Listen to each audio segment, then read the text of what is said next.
नमस्कार, भारत लाइव देखना शुरू कर चुके हैं आप। मैं हूं आपके साथ विशाल यादव। चिराग पासवान लोक जनशक्ति पार्टी के राष्ट्रीय अध्यक्ष 2 दिवसीय दौरे पर पटना पहुंचे हैं और बिहार के जो उनके खासकर जम्मू से वो सांसद है वहां जाएंगे और अभी नालंदा पहुंच रहे हैं। लेकिन उससे पहले ही बिहार में जो सियासी उठापटक चल रहा है उस पर उन्होंने कुछ बातें कही है और खास करके सूबे के मुखिया नीतीश कुमार पर भी हमला किया है। आपको बता दें कि बिहार कैबिनेट का विस्तार अभी तक नहीं हुआ है और साथ ही इसको लेकर के चिराग पासवान ने क्या कुछ कहा है हम आपको बताते हैं। उन्होंने जब उनसे हमने सवाल पूछा, भारत लाइव के जो हमारे रिपोर्टर हैं सुमन, उन्होंने जब चिराग पासवान से सवाल पूछा तो उन्होंने कहा है कि हम अभी जेडीयू और बीजेपी के बीच में नहीं हैं, लेकिन एक बिहारी होने के नाते एक चिंता है कि जिस तरह से सरकार गठन को 3 महीने हो गए हैं लेकिन अभी तक कहा जाए कैबिनेट का विस्तार नहीं हुआ है। हालांकि उन्होंने साथ ही कहा है कि एक एक मंत्री के पास लगभग 5-5 विभाग है।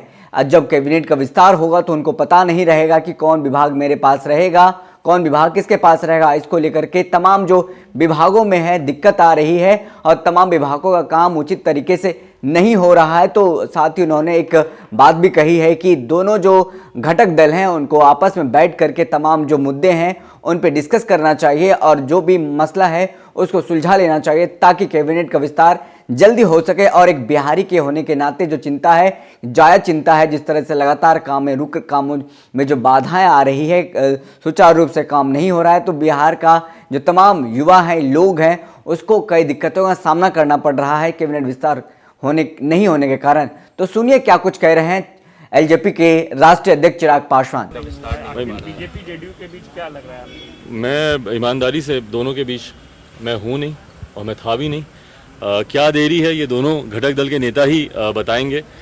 मेरे लिए चिंता एक बिहारी होने के नाते इस बात की ज़रूर है कि अब 3 महीने होने को आए हैं। 10 नवंबर को परिणाम आए थे और अब 3 महीने लगभग होने को आए हैं और इन 3 महीनों में अभी तक अगर मंत्रिमंडल ही नहीं बना तो बिहार में काम कैसे चल रहा है।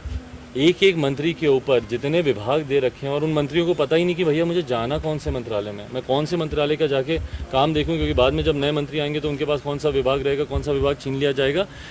सरकारी कामकाज पूरा ठप हो रखा है और 3 महीने तक बिहार जैसे प्रदेश में जहाँ पर विकास के कार्यों में वैसे ही बहुत विलम्ब हो रखे हैं, वहाँ पर अगर 3-3 महीने तक अगर मंत्रिमंडल का विस्तार ही नहीं होता है, मंत्रियों को जिम्मेदारी ही नहीं दी जाती है, तो कहीं ना कहीं ये बिहार में बिहारियों के साथ ये गलत हो रहा है।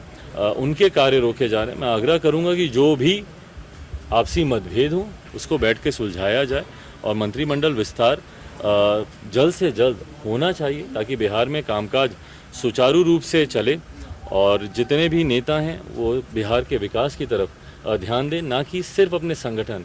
क्योंकि देखा जा रहा है कि जिस तरीके से सरकारी पक्ष बिहार से ज़्यादा ध्यान उनका अपने संगठन के को मजबूत करने में है। मुझे लगता है कि जब आप सत्ता में होते हैं, सरकार में होते हैं और प्रदेश की जिम्मेदारी आपके ऊपर होती है तो आपकी प्राथमिकता प्रदेश होना चाहिए, ना कि संगठन। तो आपने सुना कि चिराग पासवान बिहार में जो कैबिनेट विस्तार नहीं हुआ है उसके बारे में तमाम बातें बता रहे थे कि किस तरीके से कैबिनेट विस्तार नहीं होने से बिहार के वासियों को दिक्कत का सामना करना पड़ रहा है।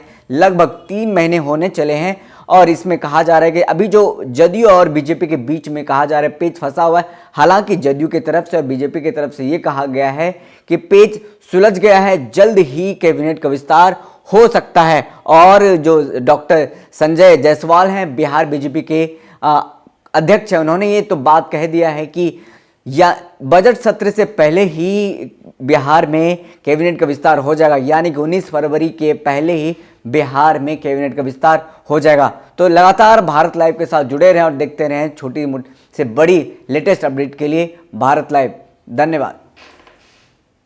अगर ये वीडियो पसंद आई और वह बिहार के राजनीति और बिहारियत से सरोकार रखेनी तो सब्सक्राइब बटन दबा के चैनल के सब्सक्राइब कर ली।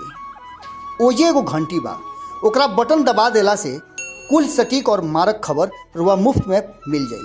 अगर रुआ पत्रकारिता के हमनी के नया प्रयोग में सहयोग कर चाहतानी तो ज्वाइन बटन दबा दी। पेटीएम नंबर नोट कर ली 9386816700। धन्यवाद।